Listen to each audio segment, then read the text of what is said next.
Le joli papillon. Dans mon jardin, j'ai un arbre très spécial. Il est en forme de boule et quand il fleurit, il donne comme des grappes de petites fleurs mauves et odorantes. Chaque grappe a une forme de tube ovale, un peu comme une glace. Ce qui est spécial, c'est qu'une fois en fleurs, il se couvre de papillons de toutes les couleurs. C'est pour cela qu'on l'appelle l'arbre à papillons.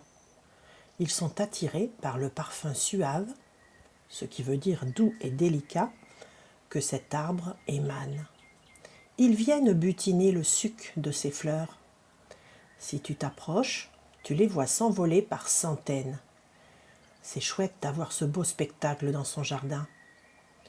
Le papillon bleu, c'est mon préféré. Il a la couleur du ciel d'azur. Il est beau et fragile à la fois, presque transparent. Ce qui est dommage, c'est que sa vie est éphémère, c'est-à-dire très courte. Avant de disparaître, il va pondre des œufs, pas n'importe où, sur des feuilles. Je vais t'expliquer pourquoi par la suite. Son cycle de vie est très particulier. Dans chaque œuf va se développer, devine quoi, une chenille.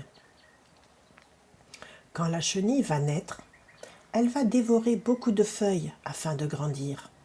C'est pour cela que le papillon l'a placée là, pour que sa nourriture soit tout près. Il sait très bien ce qu'il doit faire, le papillon. Encore un mystère de la vie. Quand la chenille est assez grosse, on dit aussi grasse, bien dodue.